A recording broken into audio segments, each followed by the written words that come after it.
धार्मिक जगत में शिष्यों द्वारा अपनी रचनाओं को अपने गुरुओं के नाम से ही प्रचलित करने के अनेका एक उदाहरण देखने में आते हैं, किंतु गुरु द्वारा अपनी रचना अपने शिष्य को भेंट करने का उपयुक्त उदाहरण अद्वितीय है और श्री हिताचार्य की सहज प्रेम स्वरूपता का परिचायक है। विक्रम की 16वीं शताब्दी में वर्तमान पंचकोशी वृंदावन हिंसक जीव जंतुओं से सेवित एक घने जंगल के रूप में स्थित था। इसे श्री यमुना जी ने चारों ओर से घेरा हुआ था तथा यह बहुत बड़े नद के रूप में प्रवाहित होती थी, जिसमें बड़ी बड़ी व्यापारिक नावें चला करती थी, क्योंकि उस समय जल मार्ग से ही विशेष तो व्यापार हुआ करता था। यहाँ पर किसी प्रकार की कोई बस्ती तो थी ही नहीं, किंतु इसके परिसर में तथा आसपास के स्थानों में बटमार वृत्ति के लोगों ने अपने रहने एवं लूटपाट के सामान को घने जंगलों में छिपाकर रखने के ठिकाने अवश्य बना रखे थे। ये मवासी लोग श्री यमुना जी से गुजरने वाले व्यापारियों के सामान पर जकात, चुंगी, जो टैक्स जिसे हम कहते हैं, वसूल किया करते थे, जिससे इन्हें काफ़ी आमदनी हो जाया करती थी। इन लुटेरों में अत्यधिक शक्तिशाली होने के कारण वृंदावन से पश्चिम की ओर कई मील दूर शेरगढ़ के आगे यमुना तट पर स्थित भैगांव निवासी नरवाहन नामक लुटेरा प्रमुख था। उसकी आज्ञाओं को न मानने का साहस किसी में भी नहीं था।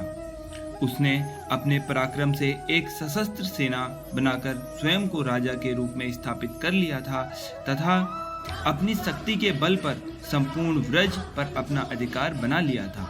उसकी इस शक्ति से बड़े बड़े राजा महाराजा भी डरते थे। यहाँ तक कि दिल्लीश्वर का भी दस्युराज नरवाहन पर कोई नियंत्रण नहीं था।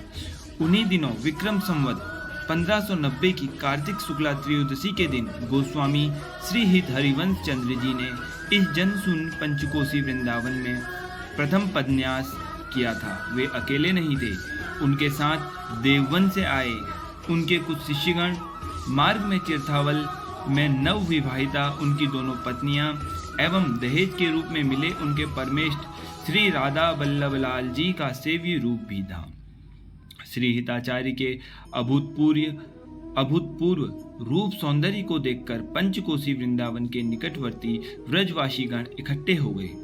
श्री हिताचार्य ने उन व्रजवासियों से स्वयं सपरिवार वृंदावन में निवास करने की अभिलाषा प्रकट की। यह जानकर उन व्रजवासियों को अत्यधिक आश्चर्य और हार्दिक प्रसन्नता हुई। उन्होंने उसी समय श्री हिताचार्य के हाथ में तीर कमान देते हुए कहा, गुसाई जी, आप यह तीर चलाइए। आपका यह तीर जहाँ तक पहुँचेगा वहाँ तक की भूमि आपके अधिकार में होगी।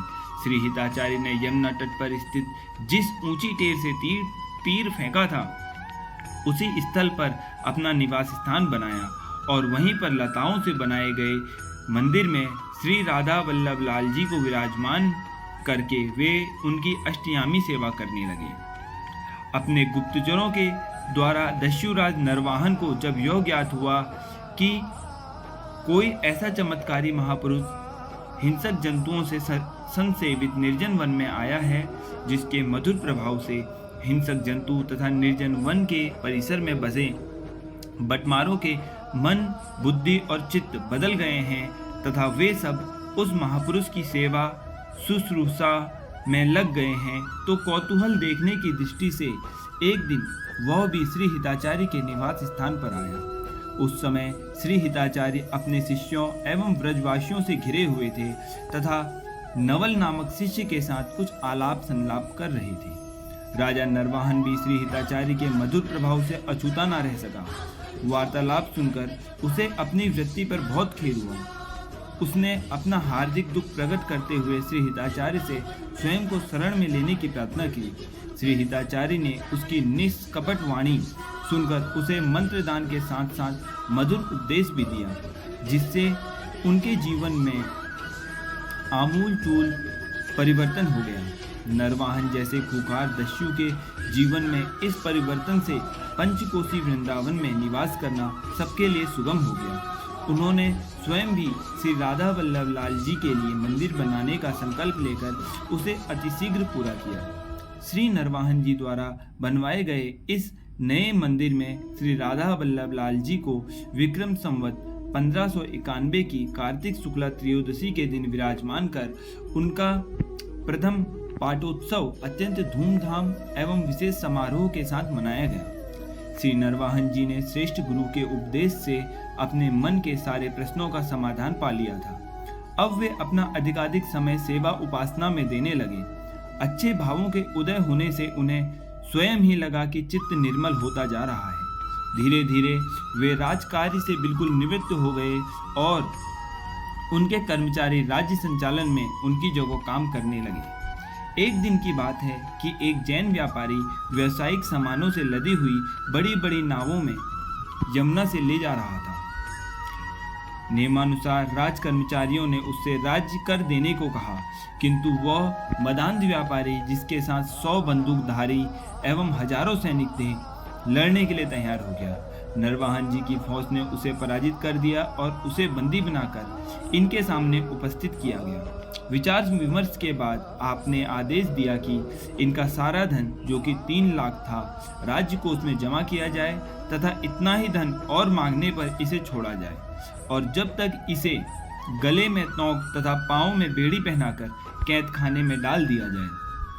बहुत दिनों के बीत जाने पर भी व्यापारी धन नहीं मांग सका और उसे मृत्युदंड की सजा सुनाई गई। इस फैसले को राजा की एक सेविका ने सुन लिया। दया और करुणा से भरी सेविका की आत्मा ने उस निरपराध व्यापारी के प्राण बचाने के लिए आकुल हो उठी। रोज के समय पर भोजन देने पहुंची उसने व्यापारी से कहा कि राजा की सभा में कल तुम्हें प्राण दंड देना तय हो गया है और बचने का कोई उपाय नहीं है।